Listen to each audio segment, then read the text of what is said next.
Today is May 28th, the day before the election in 2023. And welcome to Native Calgarian.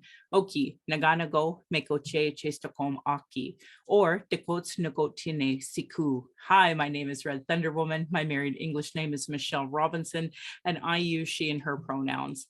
My Dene lineage roots me in the land of the Great Bear Lake tribe in Treaty 11. My name, Dekots Nagotine Siku, is in Satu Dene. My people wore rabbit skin, so it's been referred to the land of the Hare people. I'm a native to Turtle Island, and my Dene Nation is a visitor to this area, Clincho Tine Indahe, in Satu Dene, meaning many big dog town, named after the Calgary Stampede. I was born in Calgary, or in Blackfoot, Mokinstis, as Michelle Elliott, an English name which has afforded me privilege in an English colonial world. My mother is Northern Slavey Dene or Satu Dene, but my Indian Act imposed status card by the Canadian government says Yellowknives Dene. Through my father, I am a daughter of the Mayflower and a daughter of the American Revolution while having a Canadian Indian Act imposed status card, which is a colonial construct by Canadian policies meant to divide Indigenous peoples' inherent rights, Indigenous Two-Spirit or the Indigenous 2S LGBTQ.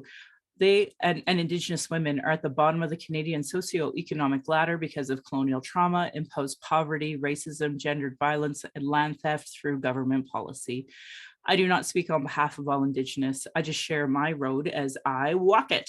As a Dene woman who has attempted to run, joined harmful colonial parties, spent money to be at expensive conventions, left my home to travel to those conventions just to vote on incomplete policies that still allow for incarceration, a denial of justice, denial of healthcare, racism, colonial trauma, and genocide of Indigenous and Black peoples, I have worked to continue reports to advocate for and attempt to work within these systems meant to harm me and my community. I think of all of this today, and I hope we honor the many lives lost for this so-called country named Canada. I hope you see your role as in the importance of stopping this harm. As a citizen, see your role in reconciliation and as a treaty partner. Pride Month should never be 1 month. It is important to understand that the straight agenda and gendered violence was and is forced on these lands by Christian outsiders.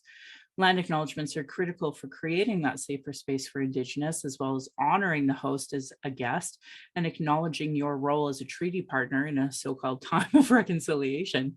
It's important land acknowledgements have meaning. I encourage everyone to introduce themselves with an acknowledgement of their ancestors, stories of displacement, and how you perceive your role as a treaty partner, a citizen of Canada, a refugee, slavery, or other land displacement. So we as Indigenous people know how safe you are to be around. If you won't pronounce your local Indigenous nations' names, won't pronounce your pronouns, say your story of origin, won't acknowledge stolen lands, won't acknowledge imposed economic oppression or your role in reconciliation, I determine how safe you are to be around my community, my family, and definitely me.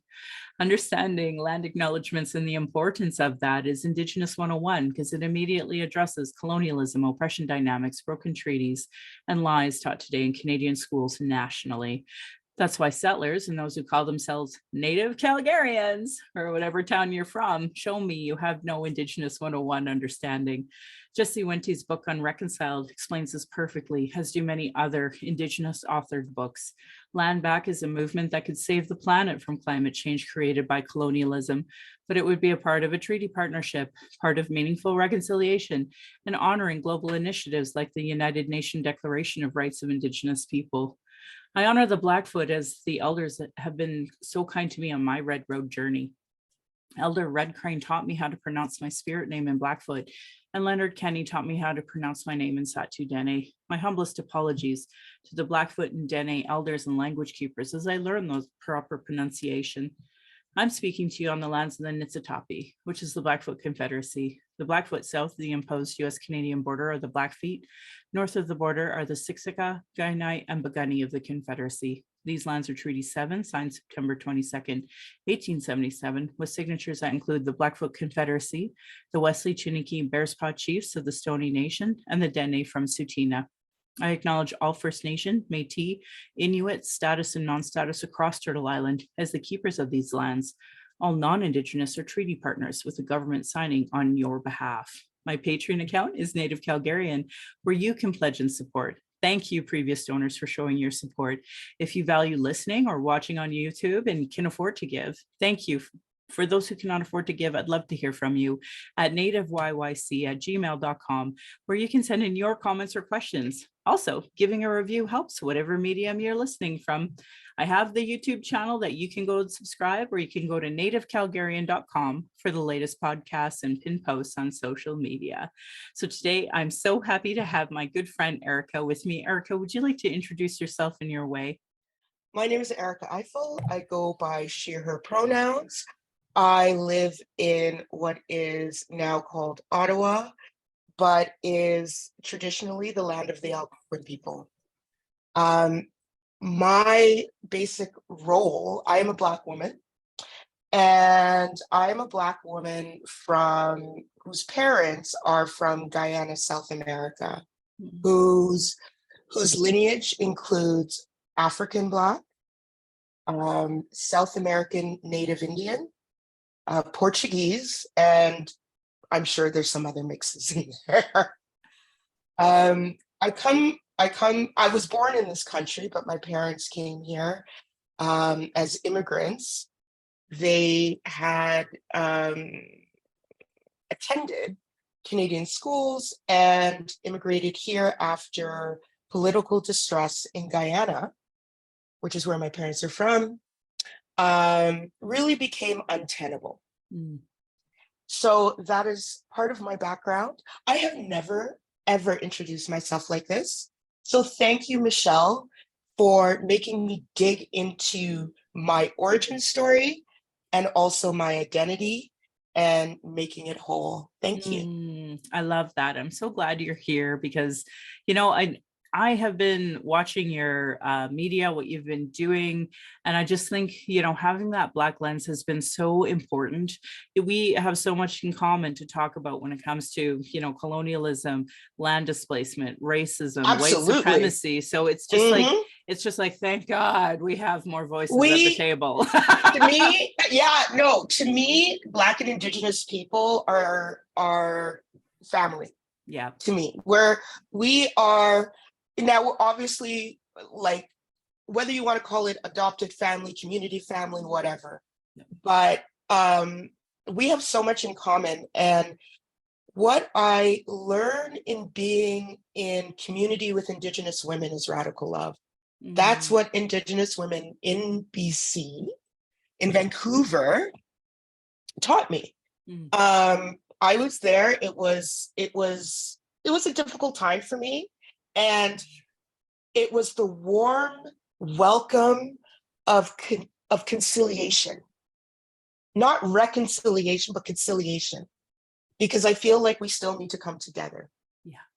And so I love being in community with Indigenous people because I feel like you understand first of all, nobody understands the history of this country like Indigenous people. Yeah. I don't go to white men to study Canada. Oh, no. Yeah. Right? Second of all, there is an understanding of compassion and love in the way it's in a political way, and an understanding of community that has to be taught to others, but with Indigenous peoples, especially Indigenous women. Okay, especially Indigenous women. It is something that I don't have to explain. I don't have to explain myself to you. No. And you don't have to explain yourself to me. Okay. No. Yeah. Now, but I'm always open to I'm always like, okay, what am I missing? What am I missing here? Yeah. Because I know that my lens only goes so far. Sure. And the overlap is only so wide. So I want to widen the overlap of my understanding too, because I'm always learning. Always, I will never stop. Oh, vice versa. And, like I was raised really redneck in the middle of central Alberta. And it took a lot of unlearning. And yes. I thought I was, addressed my anti-Blackness because I watched Oprah all the time religiously. And Yeah. then when the Black Lives Matter movement happened, and we have a local activist here who everybody knows, and she and Adora Nufar, she has been a local activist that's been here doing all this Is her amazing, name and is she, Taylor McNally, and Taylor yeah, McNally? yeah, Yes. yeah. So we Yes. have these really two strong Black activists here, and Mhm.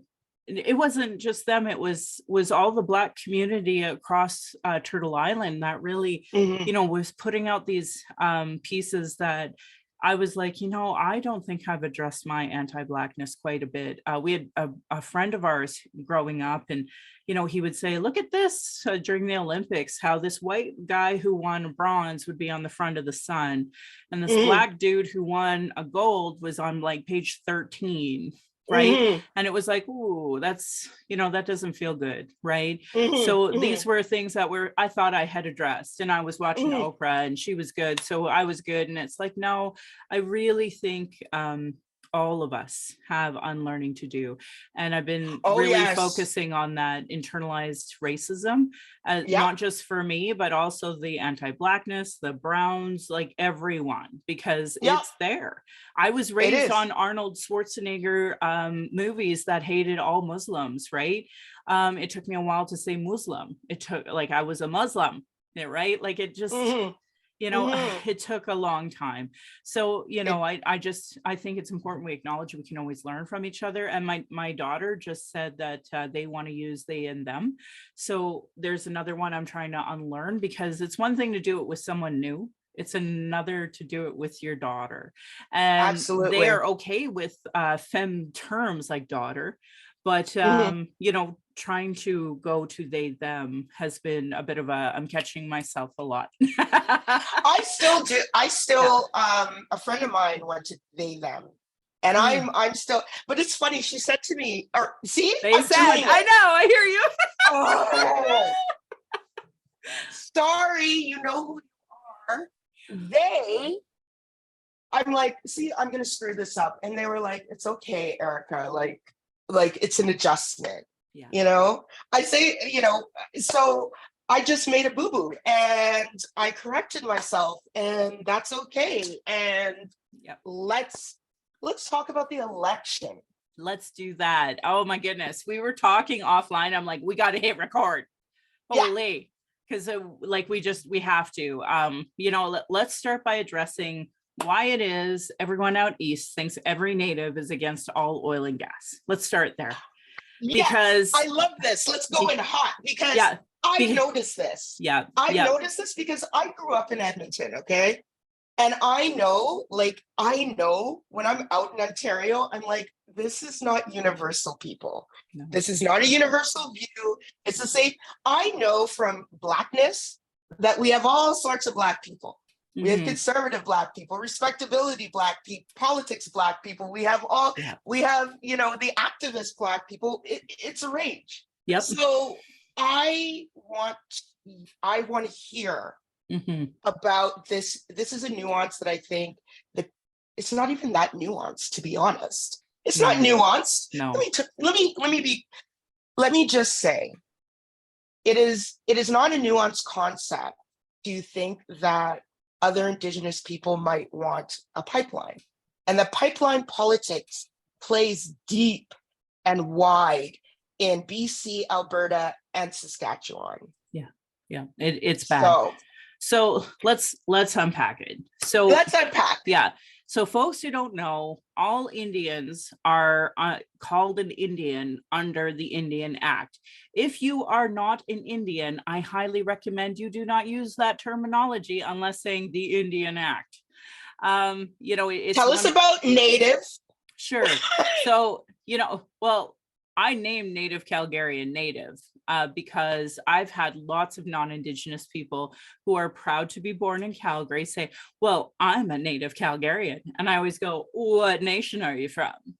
And then they go, no, I mean, I was born here. And I go, yeah, I know what you meant. But when you say the term Native, that means people who are originally from here. So maybe you could call yourself a Calgarian.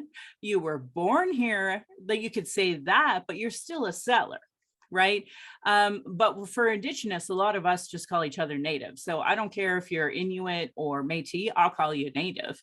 And that's just kind of our slang that we use for each other. But, you So know, I'm getting that this is like the N word for Black people, it in the is. sense that some Black people, I will use, the N word with the A because I know they can handle it. Yeah. You know what I mean? Yeah. But this doesn't work with all Black people, and I know which Black people to do it and which Black people not to do it, because respectability, right? And So it's same with a lot of us as Indigenous, right? Like they worked really hard on their PhD. You are not yeah, calling them Native or Indian. Yeah. exactly, which Yeah. is another class breakdown, Yeah. right? And so but outside of us, nobody can say that word. Nobody can No. say that word. So No. this is what I'm getting from the word Native. Yep. And I like to really utilize that term because I am Native, right? So it's like taking it back, because when people say they're a Native Calgarian or Native Torontonian, whatever they call themselves, I'm like, what band are you from?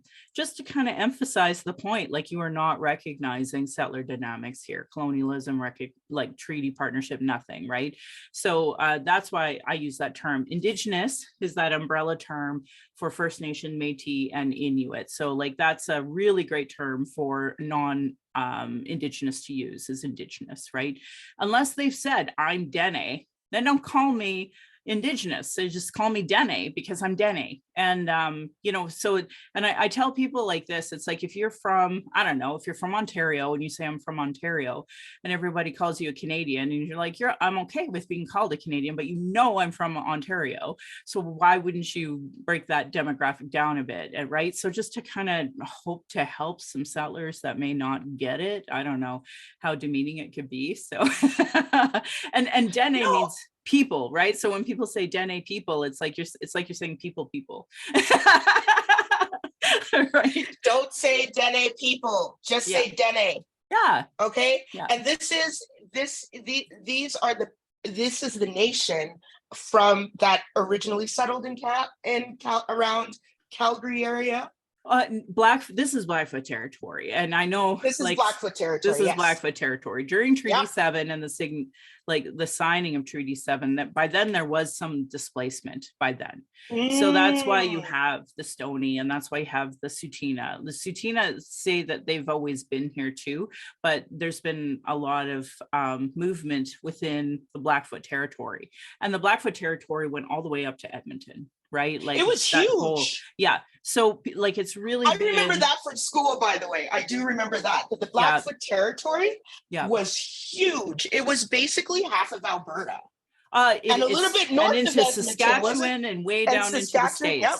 Yeah, so like all of the reserves have really brought us down into these tiny little areas. And then in the States, the Blackfoot Reservation, or Blackfeet, sorry, reservation is like a small little piece compared to what their territory actually is. And that's why when people say like, oh, are we on Native land? I'm like, I don't know. Are you in Canada? You're on Native land. Are you in the States? You're in, Are you on Turtle Island? Yeah. Actually, to be honest, like if you want to be correct, like Native land could be from like Alaska all the way down to the edge of Chile, right? Yep. Because further south, my people, the Amerindians, traveled down through Central America, settled around Guyana and Brazil. Yeah. And all over, because we share that with Brazil, like the Amerindians sort of genealogy with Brazil. And so it's really interesting to see. I'm very interested in the movement of people. Yeah. And I'm very interested in what makes people displaced, what makes people move, what makes people, that kind of thing, and 100%. What the effects are. And it's very important. I want to make it really clear that as Indigenous people to this area, like we really welcome newcomers with the assumption you're going to respect the place and share, which obviously Canada and those who identify as Canadians have not done. So, that's the treaty breakdown right there, Mhm, right? So, mhm. and my people, the Dene, like we're all the way from the tip all the way down into the tip of South America, and we do migrate, right? So, Oh, like I'm from way okay. up north. There's the Dene here, there's the Dene Mhm. in Navajo country, and there's Dene all the way down through the Americas, right? So those are, Wow. yeah, like my people are everywhere, literally. So there's just pockets of us. Yeah. Yeah, Yeah. So tell me what is in that, so within that context. So let's talk about this election not in a settler context as much as possible, okay? sure, Because sure. that's what I'm really interested in too, because I know we're gonna make some mistakes and I know it's not gonna be perfect, but let's just try this exercise Yeah, anyway. yeah, And or we could just identify when we have to go into that. Okay. sure. So this is gonna So be fun. okay, so back to the Indian Act. We're all Indians Right. under the Indian Act. We're actually wards of the state of Canada. So Okay, and no matter what, you're wards of the state, no matter what. So there's a great book for which is people, complete control complete of the control. state Yeah, over every aspect of your life. life, I just want everyone. to underline that, Yeah, especially for people who love to talk about freedom. right? Like Okay. they've never fought for my rights, so I know they're full of crap. By the way, you can swear on this. I use the You can nice swear on word. that and victory. You can listen. There's no need for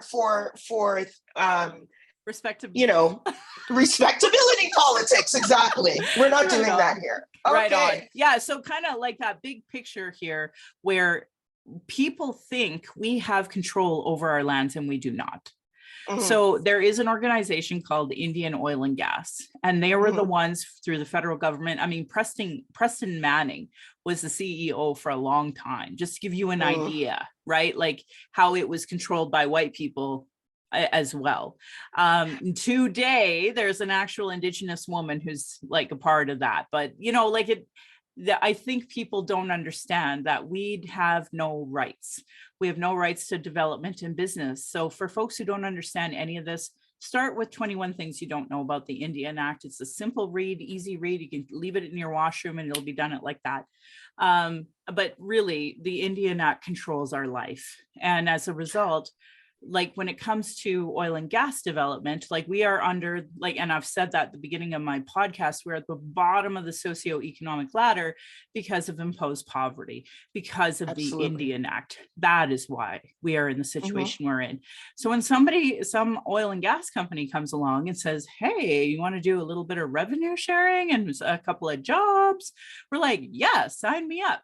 So we sign up and we get a little bit of money and we get maybe a new rec center or something. So yeah, you see people who are Indigenous out in Alberta that are like pro oil and gas because the government sure isn't helping us and saving us. So if we partner with an energy company, maybe then we can get, I don't know, clean drinking water. Yeah. So Ooh. this province is actually one that had a lot more of the clean drinking water than any of the other provinces because of development, because we were given that little carrot at the end of the stick, right? So Say like that again. right.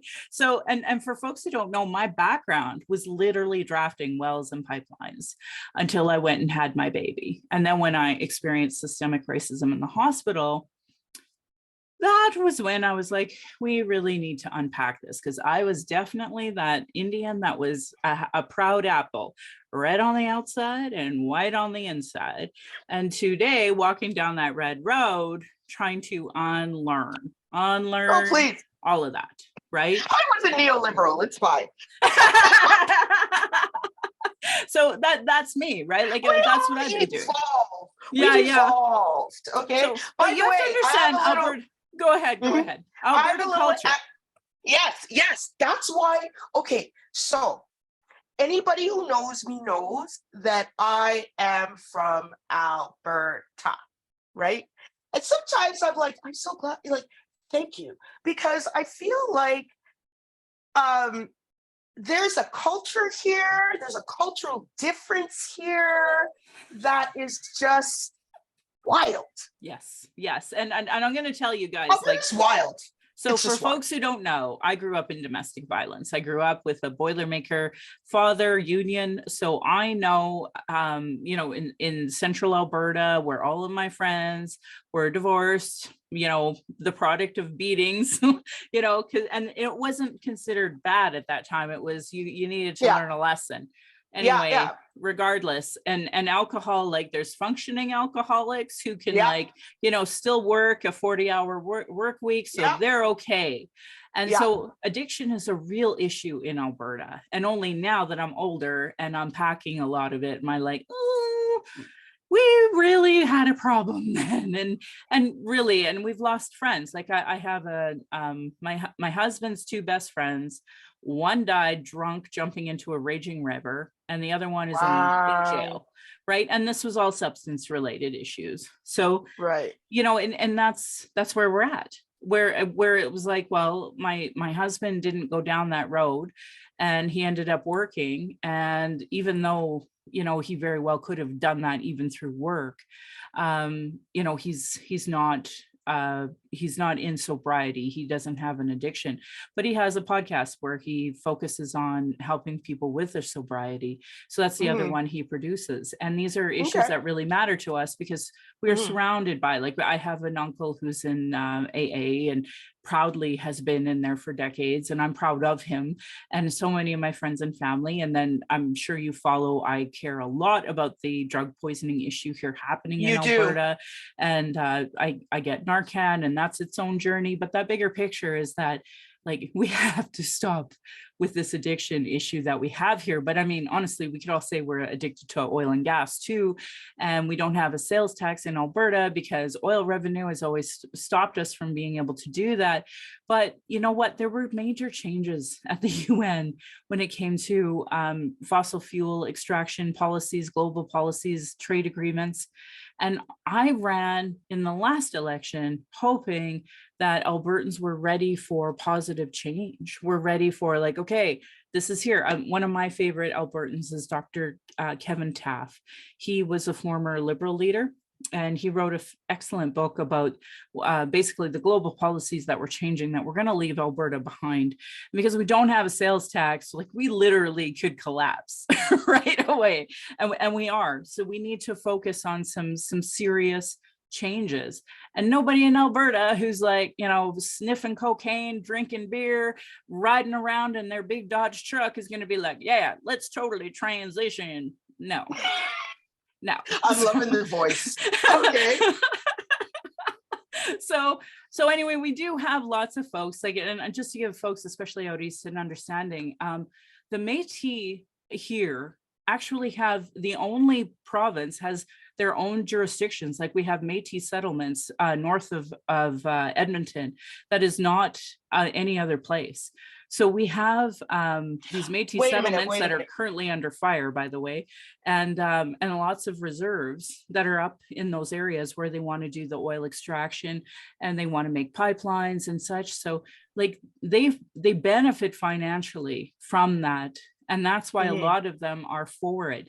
Under the Indian Act, chief and council have to do what the Canadian government says. It's like, a lot of people think they're like a mayor and councillors, but they're not. They have a very small job and window under the Indian Act of what they are allowed to do. Now, our hereditary chiefs, they're not under the jurisdiction of the Indian Act, but the Canadian because government, they're not part of the reserve system. no, they are. Right? They like are? That, well, okay. in the sense that we're all forced to be, right? Yeah, no, Yeah. sorry. Yeah. I meant the political reserve system. So in other words, yes, tell us the difference. Let me just be quiet and let you talk. Okay. Sure. So, like, we talked about the huge area of what Blackfoot territory is, but what it has become under these stupid little reserves, thanks to the Canadian government's imposed Indian Act. But honestly, the hereditary chiefs actually do have jurisdiction far all the way up to Edmonton. I'm sure that would piss off all of the Cree north of the Red Deer River, but that is the truth, is that the Cree and the Blackfoot used to have their own international treaties with each other, and they would work it out at Wetaskiwin every year. And that's the hills where the peace was made. That's what Wetaskiwin In means. Wetaskiwin? In Wetaskiwin, where cars cost less. Okay, so for folks out east, that's a jingle that every Albertan knows. Yes. Okay. Every Albertan was forced to hear this all the time. All the time. And it would go, cars cost less in Wetaskiwin. We all know this jingle. Yeah. I'm excited. I know, right? So this is the story of Alberta with Indigenous peoples and their relationship with oil and gas. Now, I would argue we still got raped, like wholeheartedly, when it came to revenue sharing, job creation, and jurisdiction and governance, like 100%. But here's the other thing. It wasn't until I had my baby that I really, I grew up in domestic violence and just knew, men hate women here. That's great. But that was just how I believed life was, because it's so sexist and misogynistic here, folks. I can't even possibly describe how ugly it is.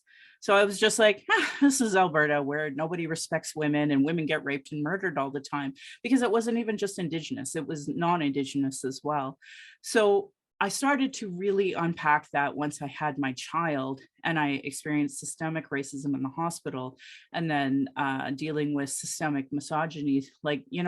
There are other places in the world where it's not acceptable to do this to people. And the issue of missing and murdered Indigenous women, girls, and Two-Spirit is really a strong issue here in Alberta, because there is no respect towards non-white people, and there's no respect to, their gendered violence is rampant.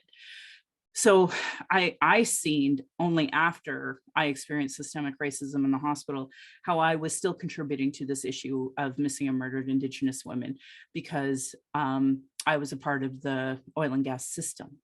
And because, here's the thing that I really want folks to understand. Calgary is so powerful.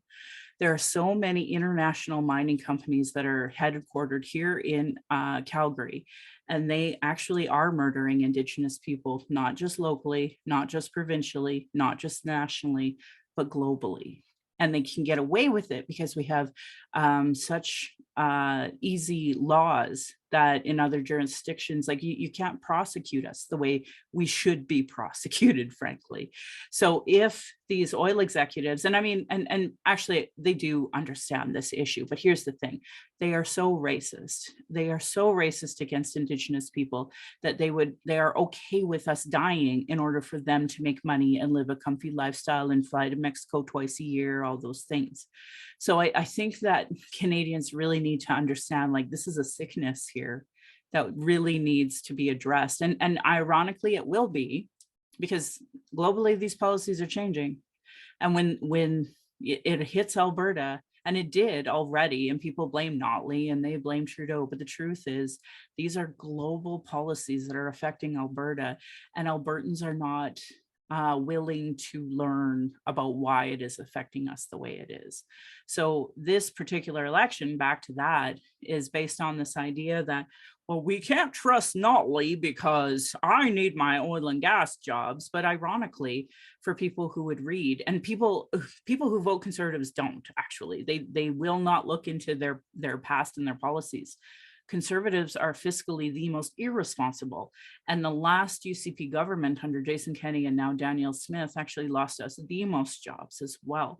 So ironically, the very voters for Conservatives think they are the best fiscal party for them, when ironically they are not. And that's why, as a Liberal, it's just it's watching a train wreck happen. Because I don't want it to happen. I don't want people to lose their livelihood and their jobs. I want to see a nice, just green transition. But Albertans are stubborn and addicted and don't want to change. So they're going to get lost here. So that's why this election is kind of important. But if you also notice, Rachel Notley she's not talking about that green energy. She's not talking about just transitions. She's just like, hey, you can't trust She's this not, lady. Maybe you should she's trust not me. talking, she's not talking about the environment Nope. at None of the all. parties are, other than the Green Party. I don't want to throw the Green Party under the bus, but I mean, yeah. I'm sorry. Rachel Notley coming out looking like a PC disturbed me. Yeah. But And out I'm here, like, I know, but she didn't have to wear blue. That was my point. Like, that was a bridge too far for me. Okay. And I'm like, but you're asking people to trust you, but you're not even like, you're not engaging in your own values. yeah. So why should anybody trust you? Like, I'm just like, nobody's trustworthy in this, okay? Yeah, it's That fair. was my whole point. It is fair. But Danielle Smith is a nut. Like total Um, nut. she's Total a nut. nut. She's I a actually, nutcase. I just got a video banned from TikTok for calling her a Oh, Nazi. good. Yeah, Oh, because good. I think she's a Nazi. Because when you target this, so in Alberta we have something called AISH. Send it to us. We'll post it on Bad and Bitchy. Fuck it. Oh, I will. On AISH, that's the allowance they give for folks with disability. They targeted Yeah. that and immediately changed it. They're targeting LGBTQ2 plus. They've targeted us as Indigenous people. Bill 1 was literally targeting us. So it's like at a certain point, it's like, Bill 1. Can we just explain what the hell Bill 1 is? Because the first thing, now, mind you, Bill 1 was passed in summer of 2020, I believe. And gee, what was going on in the summer of 2020? yeah, we were shutting everything down. Holy, right? Oh, but yeah. Jason Kenney had all the time in the world to pass. I can't remember I wrote about this. This is how I remember this. I can't remember the exact name, but it's something about infrastructure or saving and protecting infrastructure or something like that. It's yeah. So basically, go ahead. Yeah, go ahead. Yeah, so basically, like, and I was actually in Ontario at Ajax in Toronto when we were shutting down all of the trains. Like, we were shutting them down nationally. It's like, this is enough. You guys cannot do this.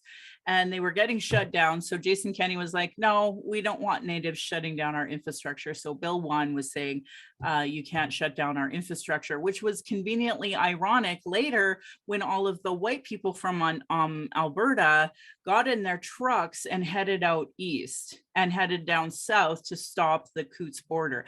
They had planned to murder our police. And because they're white, they're just getting away with it. But if they would have been native, they'd be in jail. We all know. They would have been shot. Okay. Yes. They would have been shot. They wouldn't even made it to the jail. Right. We know. So, and that's what I mean about calling them Nazis, because like, if you're targeting a race, if you're targeting gendered folks, if you're talking about folks with disabilities, it's like, that's what Nazis did. So I have no problem calling people Nazis. And if I lose all of my mediums because I say, well, they're Nazis, then I guess I lose all my mediums. It's important to point it out. Like, we were supposed to have learned from World War II. And yet here we are repeating it and just escalating and escalating and escalating. I'm blocked by Danielle Smith. Let me tell you why I'm blocked by Danielle Smith. It's because she put out a tweet that had a picture of Jagmeet Singh. And do you remember that tweet? It was Jagmeet Singh. And she was saying something about, can you trust this man to like run your country or whatever? And I think it was pictured next to something very like racist, like the imagery itself was very racist. So I told her, I said, this is a racist tweet. Yeah. I didn't call her a racist, although I know she's a racist. I just said, this is a racist tweet, and she blocked me. And I was like, well done, Erica. You are blocked by the most hideous people on the internet. It's true. Yeah, no, and it's important that gets said. So basically, for folks who don't know, conservatives out here block anyone who doesn't agree with them. That's like Michelle Rempel, municipally, my own counselor has me blocked. This is what they do because they can't handle criticism and they don't want to see ugly comments in their feeds. So they just block anybody who they can't have constructive dialogue with anybody. They just have their own talking points and that's what they focus on. And if you're not a part of their talking points, you get blocked.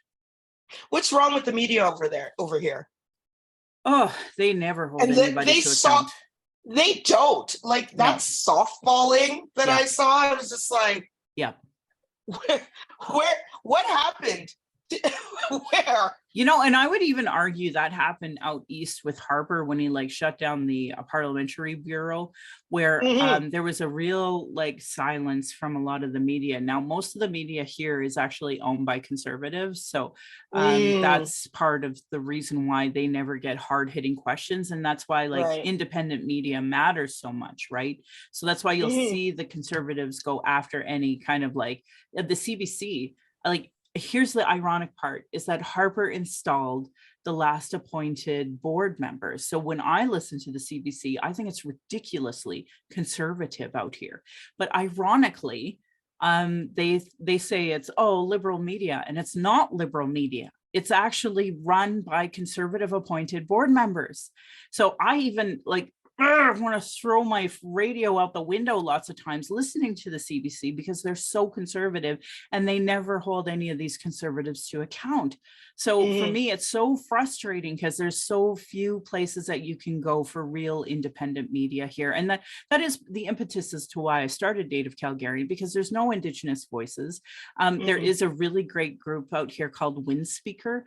They have a radio Mhm. station and they do like journalism.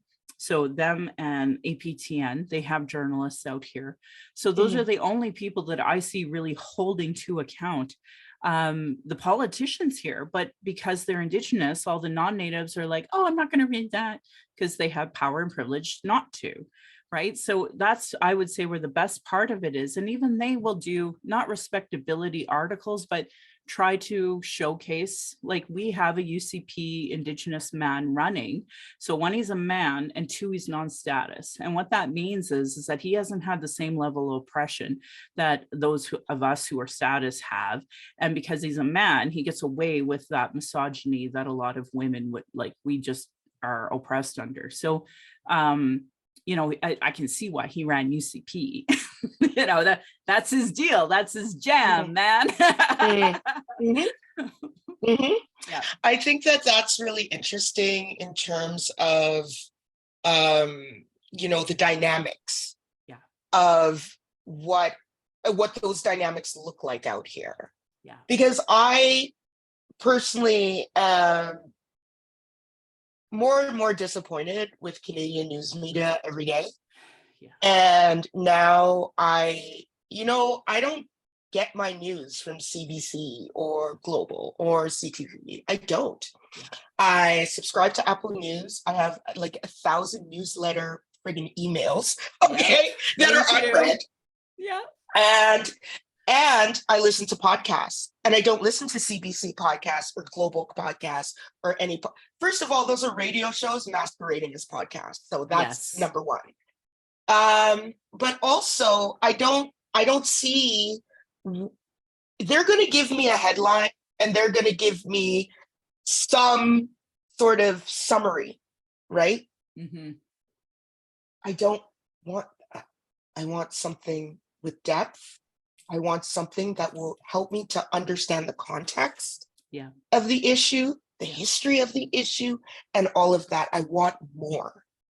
And so, what I want is just to give people more, but there really, I think, needs to be like a conversation on progressive media, progressive politics, and where the fuck, and it's dying. Yeah. And the problem with the NDP moving right is that there's no left. And that is the problem. So there's nobody politically to support us and what we're doing. And that is the problem. Yes. 100%. Yeah. I know. I'm really disappointed that I can't run this time, but I can't run for a multitude of reasons. But the biggest one is the party that I really felt strongly about has Mhm. really changed direction under the leadership or the loss, I guess, of David Kahn.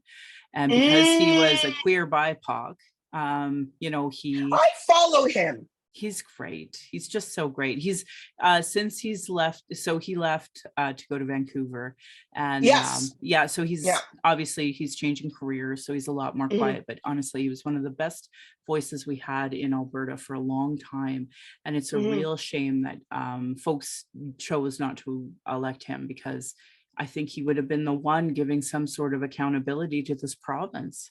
Mhm. Yeah. Mhm. Anyway. So let's talk about the wildfires, Mm, actually. sure. How is that playing out in Indigenous communities across Alberta? You know, a lot of Indigenous people are just being displaced. So, like, so I'm Satu Dene. I'm further north than Yellowknife, but a lot of my cousins now are further south. So, like, I have a cousin in Hay River that was displaced, and he went up Mm, to see my auntie in Yellowknife while the week of them trying to get it under control, and just recently went back. But they're on a like a quick evasion or evacuation order just in mhm, case. So mhm, he went back, but for a lot of the folks up north, like they're just displaced.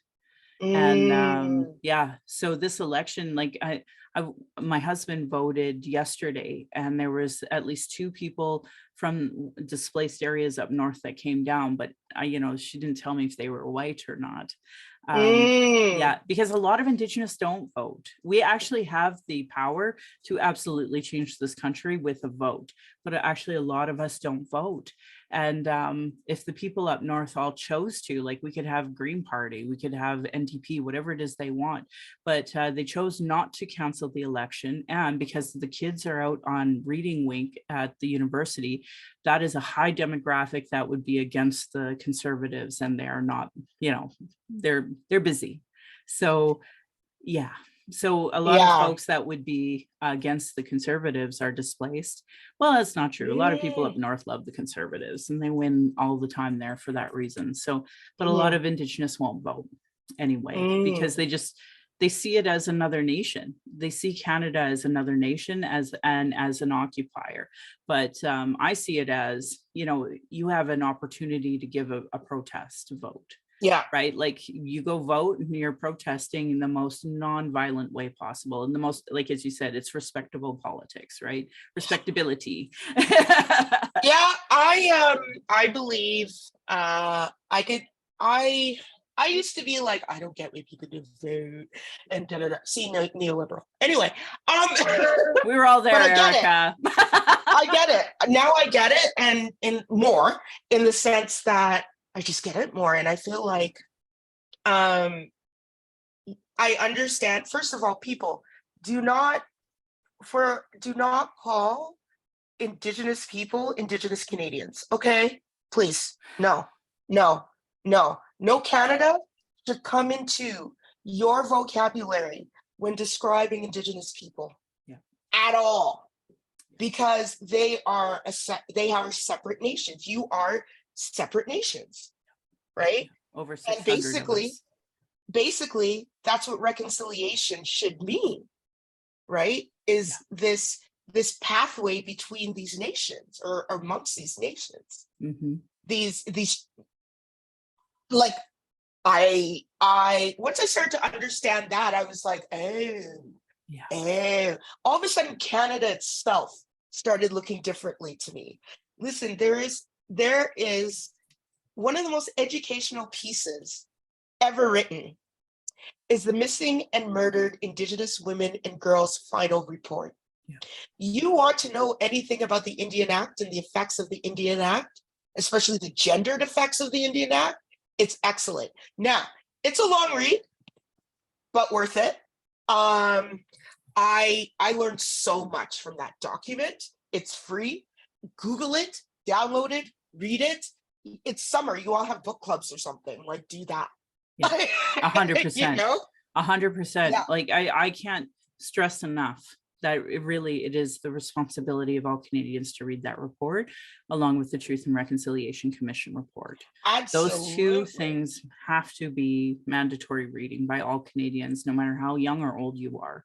And I think until people do that, they will never understand. And that's why I won't even engage with people who haven't read them, because it's not a conversation that's genuine.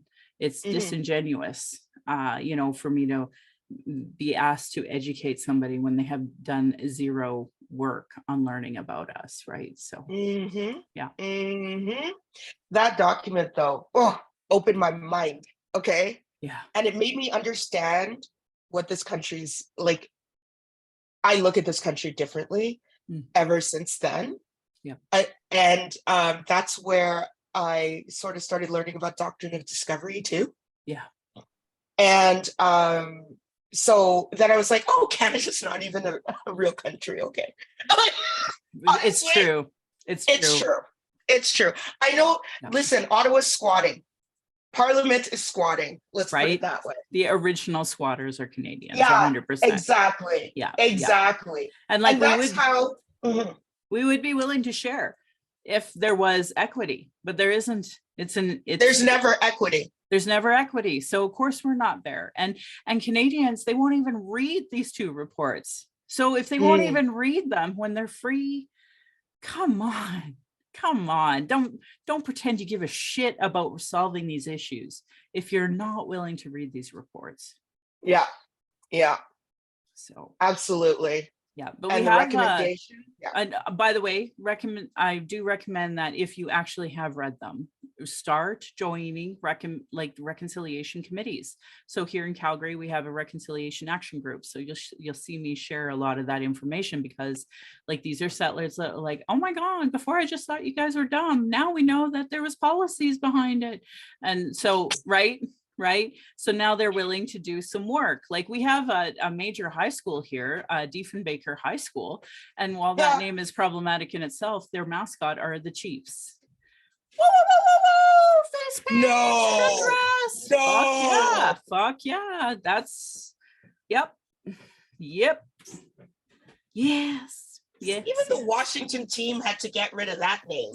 Okay. You think maybe they'd get it. Yeah, because I remember when the owner was feeling himself, okay? And he's like, we will never change the name. Oh, really? All right. You know what's sick? Is that corporations have to get involved for them to do the right thing. That is gross. That's a problem. I'm going to tell you the saddest story. So trigger warning to folks for suicide. One of our young rising stars was 18. She was in a nook from up north. Her name was Kelly Fraser, and she would do I know this name. Yeah, she was doing cover songs of like really popular songs. I know. Yes, I watched her on YouTube. Yes. So if you go on her Twitter account, one of the last things that she posted was asking the Edmonton Eskimos to change their name. And then she committed suicide right after that. And I thought, how can you live with yourself knowing another suicide, another Indigenous suicide was directly attributed to you being like, well, it's my beer and it's my sport and I'm going to name it what I want it to. How do you live with yourself? How? The genocide is on you.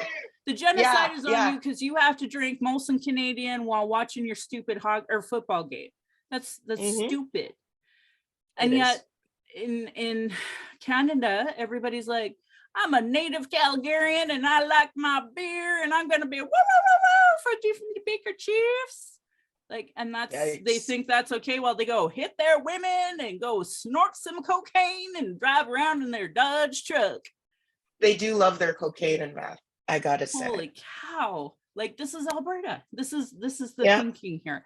So we have a lot of cultural unpacking here to do in order to really be honest about this conversation of what reconciliation needs to be. But frankly, we're not there. The premier and possible winner of tomorrow's election, she's an Indian residential school denier. So Yes, That's she where I'm is. at. Yeah. No, Yeah. I just want to tell the folks out east who might have missed it. They have like conservative secret conferences here at Banff Springs Hotel on learning how to, work on their talking points. The John Kays and the Barbara Kays working on how we're going to undermine Indigenous people and the residential school system. And that is pathetic and sad. And Danielle Smith attended them, and all of the conservatives do, and it's top secret. No one's allowed to tweet about it and stuff, but it happened. It's happening here. And I think it's really sad that Canadians, like, just as the Nazis had to create all of these laws in Germany to be like, okay, we can't, be proud of Hitler. We can't be proud of Nazis. We can't be showing Nazi symbols. We can't, like, we need strict hate laws here in Calgary, in Canada, frankly, so that this Diefenbaker chief stuff like is gone, so that all of this logo stuff and mascots is gone, but also so is that understanding. Like, no one in Germany is proud of World War II. We need every Canadian not proud of the policies they've imposed on Indigenous people and working 24/7 to undo them. Well, I will just say, we're 3 years after the murder of George Floyd. We are 2 years after the discovery of the remains of the children from in BC, from the residential school in BC. The name slips me right now. I Kamloops. apologize. Yeah. Kamloops. Is it Kamloops? Kamloops, yeah. Okay, why did I think it was okay, sorry. Obviously I can remember Kamloops. Okay. So like from Kamloops, 2 years and everybody fucking forgot. Yeah. And the thing is, you know what I saw? Like Andrew Coyne, who is one of the most prominent columnists in this country, retweeted a residential school denier, Terry Glavin. Yeah. And that didn't go past me. Okay. Yeah. Because I responded and be like, maybe you want to skip the residential school deniers to make your point. Yeah. And I said, that's a choice. Yep. You made an active choice. Yep. Tweeting residential school deniers on China. Yeah. Because you should trust people who have harassed Jagmeet Singh. This man has harassed Jagmeet Singh. I'm talking about Terry Glavin. Yeah. Racist in a racist way. Yeah. He's a residential school denier. Yeah. And now every Chinese Canadian is a spy. Yeah, I know white supremacy is a sickness. People. Yeah, it's a sickness. The TRC, when it came out in 2015, Call to Action 57 is anti-racism training and Indigenous education. Well, Absolutely. It is 2023, 8 years later, and there's no major infrastructure put together on training people about their racism. And columnists like this are getting away with, what upsets me the most is that an Andrew Coyne will legitimize somebody like Terry by that retweet. And it just moves the pendulum that much more to the right, much more to the right. So I hope Canadians can see how it is Hitler got to the point they did, but also how genocide continues in Canada, because we know these policies are killing, whether it's like the drug poisoning issue, not putting infrastructure in for housing that was cut back in Paul Martin's time. There's a reason why we have to invest. A lot of public services were cut in Paul Martin's time, and he was praised for it. Right. And now we're living with the ramifications of an incredible issue of not having enough houses. And we're bringing in refugees left, right, and center. And we don't give them the infrastructure to be successful.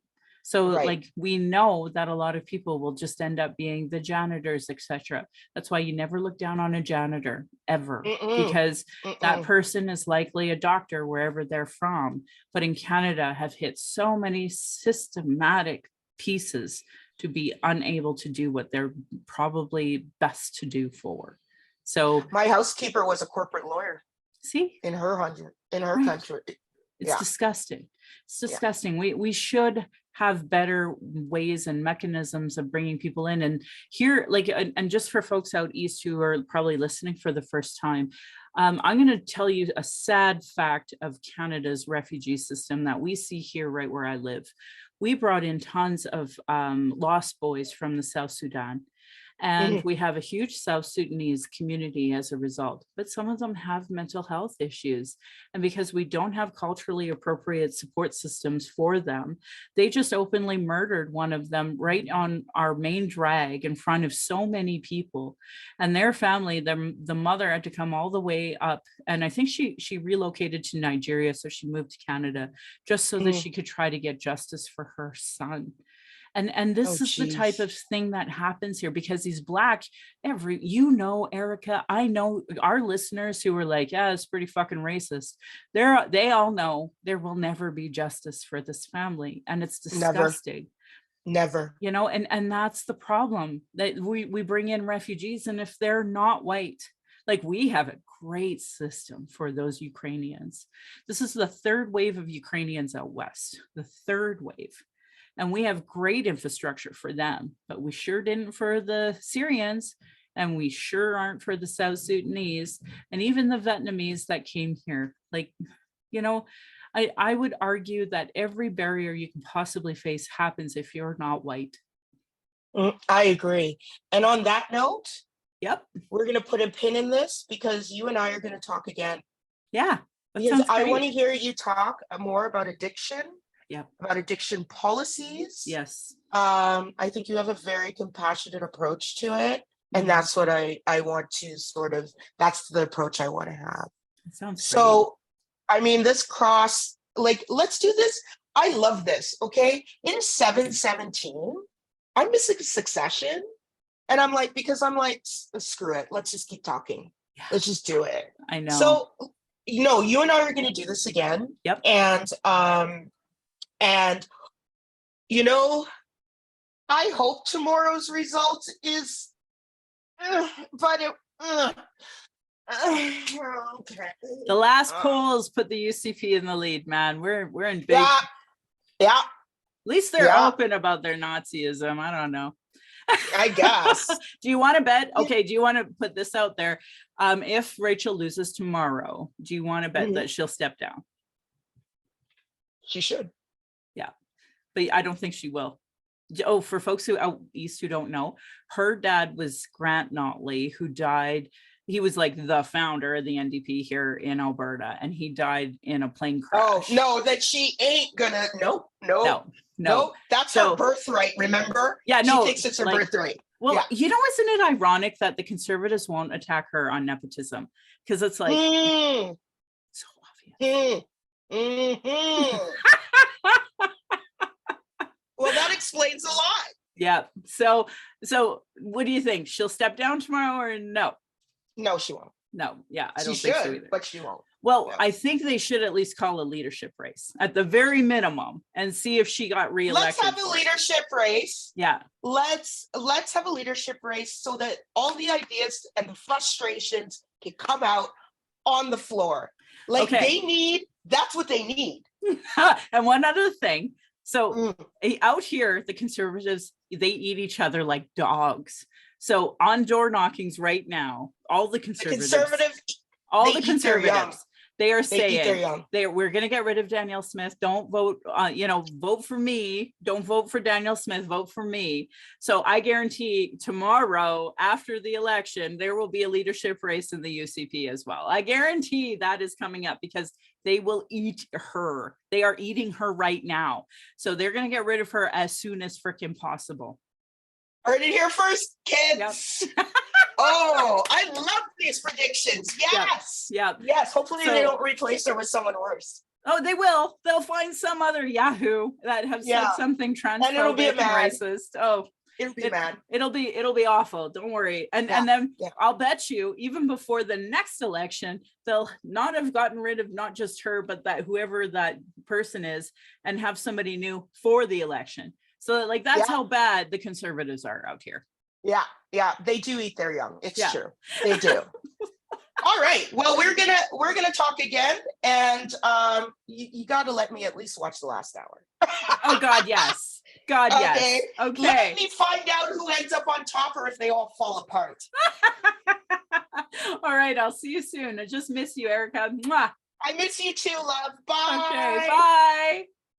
I just love having Erica's energy here, and I hope you loved her as much as I do. So for folks who are still following me, I just want to say thank you for listening.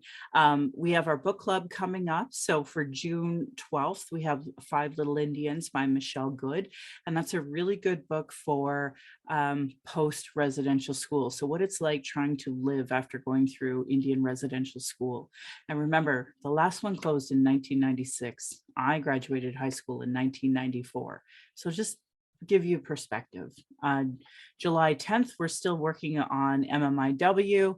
August 14th, Our Voice of Fire by Brandy Morin. September 11th, 113 Pathways to Justice. October 9th, Cree lawyer Harold Johnston's book of Peace and Good Order, The Case for Indigenous Justice. And November 13th, we're going to do a report to guide the implementation of a national action plan on violence against women and gender-based violence. So really important conversation, and that is also free. And December 11th, Making Space for Indigenous Feminism, edited by Joyce Green. So again, if you are actually educated on some of these issues and you understand that this is a government policy problem as well as a societal issue, then maybe you're ready to do some action. So the Reconciliation Action Group here in Calgary, but wherever you're listening from, don't hesitate to join a local reconciliation committee and or start your own, even in your workplace, whichever. Maybe it's a book club. I'm proud that this podcast has given solutions and included cultural safety training or cultural first aid in all of them to create a safer space for Indigenous, people of color, those with disabilities, immigrants, and 2S LGBTQ to speak. I want to say thank you to Cheryl Ward, Chelsea Branch, and Alicia Fritkin of heretohelp.bc.ca. They have some excellent resources on what is Indigenous cultural safety and why I should care about it. Their work are those cultural action tools. So please support Indigenous work like that as part of your reconciliation work and settler understanding. I'm just lucky enough to highlight and repeat it here. Internalized racism or lateral violence is another form of violence Indigenous and equity-seeking groups experience by the structure of racism imposed on these lands by policy. You can go to racialequitytools.org and give a donation if you have some cash, but they have tons of resource files, and Donna Bevins has a great piece on what is internalized racism. The American Friends Service Committee has a great piece on do's and don'ts for bystander intervention when you see racism or oppression happening. So if you go to afsc.org, there is a do's and don'ts bystander intervention area. Anybody who follows me on social media, there's a great YouTube from the city of Calgary. They have a committee, internalized committee, and what their leader has this great presentation on the journey of becoming an anti-racism leader. It's a great piece. So if you're truly trying to unpack some of this, maybe you'll learn from it. Indigenous have been talking about these issues, sharing our traumas in reports, commissions, and public hearings, just so it can be regularly disregarded. No more. Honor our words, honor the treaties. Listen to politicians and their policies and platforms. If they don't recognize the marginalized in their budgets with Gender Equity Plus, if they're cutting violence prevention programs and services, addiction programs, Indigenous education, uterus health choices, gay-straight alliances, lack of human rights for migrants, immigrants, folks with disabilities, know that your vote to that party directly negatively impacts equity-seeking groups. Demand that they implement the Truth and Reconciliation Commission calls to action, the recommendations of the Royal Commission on the Aboriginal Peoples, and the multiple reports about child welfare reform, violence prevention, and now 231 calls to justice from the National Inquiry on Missing and Murdered Indigenous Women and Girls. Provincially in Alberta, Jason Kenney and his government created 113 pathways to justice. So all the blue voters can hold your blue MLAs to account on it. The new Premier's Council on Missing and Murdered Indigenous Women and Girls did absolutely nothing. So we'll see after the election tomorrow what is going to happen. Municipally, we have the White Goose Flying Report. Denying these reports is a form of abuse called gaslighting. Our people are experiencing extreme racism in the educational, justice, social media, health institutions, with multiple reports that say the same thing. Demand change from election platforms and politicians. If they don't understand colonialism, racism, privilege, and sexism, they literally have zero business running. This should be understood by all parties, local politicians, community organizations, and sports clubs. Google articles on how non-Indigenous Canadians can become allies to Indigenous, because there's many of them. Here in Alberta, we have an activist named Stephanie Harp. She actually is a rock star. So she has the Stephanie Harp experience and or the Harp experience. So anyway, she is a really cool cat. And she came onto my podcast. We talk a lot about missing and murdered, exploited people. And we had an emergency podcast in the hopes we could reach our allies to do more on the crises that we are facing. She brought me to aboriginalalert.ca. So if you're on my social media, you'll see me sharing a lot more of those. And there's also the Missing Children Society of Canada. They have an app as well. And she is working really hard at getting more Indigenous on that app. Also, there's a statement, demand for urgent action to protect the lives of Indigenous women, girls, two-spirit, and gender diverse people experience houselessness. And you can go to womenshomelessness.ca for that statement. Here in Alberta, we are dealing with an extreme drug crisis, drug poisoning issue, a lack of housing, a lack of beds, lots of promises from our provincial jurisdiction on beds, but they've never come to fruition. So if you are using substances, please do not use alone. If you are using alone, make a safety plan with the National Overdose Response Service at 1-888-688-NORS, or you can also download the Brave, the Doors, or the Lifeguard apps as well. If you're experiencing emotional distress after anything I've talked about today and want to talk, you can call the First Nation and Inuit Hope for Wellness helpline at 1-855-242-3310. It is open 24 hours a day, 7 days a week. And you can also go to their website, hopeforwellness.ca, and they have a little text area there. If more related to missing and murdered Indigenous women, girls, and Two-Spirit, you can call 844-413-6649. Again, it is toll-free 24/7. And for non-Indigenous people, there is usually a functioning 211 in your area, or you can go to 833-456-4566 or text at 45645. And they also have a website, crisisservicescanada.ca. Here in Alberta, we have the 60 Scoop Indigenous Society of Alberta at ssisa.ca. We have an Indian Residential School Survivor and Family Hotline of 866-925-4419. Kids Help Phone 1-800-668-6868. And the Native Youth Crisis Hotline at 1-877-209-1266. The following are 2S LGBTQ2+ crisis supports.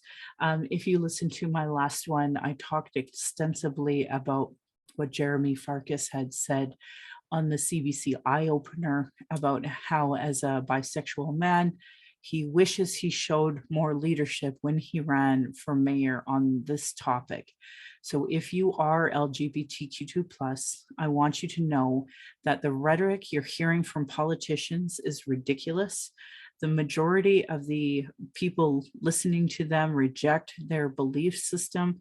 Unfortunately, they get elected because of privilege and power, and the very people that would reject what they're saying are maybe unable to vote in that area. So please know there are conservatives that are voting for these conservatives, not knowing the awful rhetoric they're saying. So just please know that we value you. We love you. You are perfect the way you are. And if you need more supports, go to lifevoice.ca, where there's tons of crisis supports. Trans Lifeline in Canada, 877-330-6366.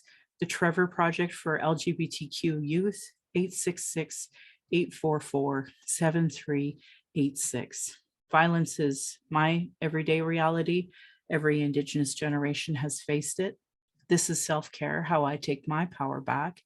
This is why I started this podcast, to speak freely without interruption, without tone police, without leadership shaming, without gaslighting questions, as many people don't want to hear an Indigenous opinion, but sure want to tell us theirs, even if they know nothing about us, nothing about colonialism, the constant surveillance of our people, our protest, our vigils, and our rights. I and many others share info on these issues every day, so it's unacceptable for microaggressions anymore or demand for free labor. Learn about being trauma informed. People like me are dealing with internalized trauma, racism, and gatekeepers that survive off the status quo. People who are so in their trauma that they stop people from doing the good work and deplete personal resources. Internal and external racism is an everyday reality for me, Indigenous peoples, folks with disabilities, QT, BIPOC, and others. Masicho to my ancestors, to my granny who's looking to us from beyond now, my mom of what strength looks like through her example. I want to thank my dad for teaching me to be strong and blunt, my stepmom for showing me what a proud culture is through her Austrian family and roots, and teaching me to be a proud Calgarian. Is through her, I'm a second generation Calgarian. And thank you to my husband, Darcy, for producing and editing the show, on top of being my husband, childhood friend, father of our child, and support down my journey of the Red Road. He has witnessed decades of racism and sexism and is my big Buffalo Rock man. And to our child, who we are blessed to learn from daily, we are honored you chose us. You give me daily accountability to be a better and stronger person. I hope my daughter and my family will be proud in the future of us trying to discuss these present day issues in a way that they can understand. My Patreon account is Native Calgarian, where you can pledge and support. Thank you, previous donors, for showing your support. If you value listening or watching and can afford to give, thank you. To those who cannot afford to give, I'd love to hear from you at nativeyyc@gmail.com, where you can send in your comments or questions. I also have a YouTube channel. You can go and subscribe. Go to nativecalgarian.com for the latest podcasts and pin posts on social media. And I just want to say again, thank you to all the folks who made donations leading up to this time to help me go to Ottawa. I want to end by giving some side eye to those Calgary rabbits. You're lucky I'm not tradish. My beautiful cousin once responded, "Are you in my dish?" Thank you folks for listening. Sure appreciate it.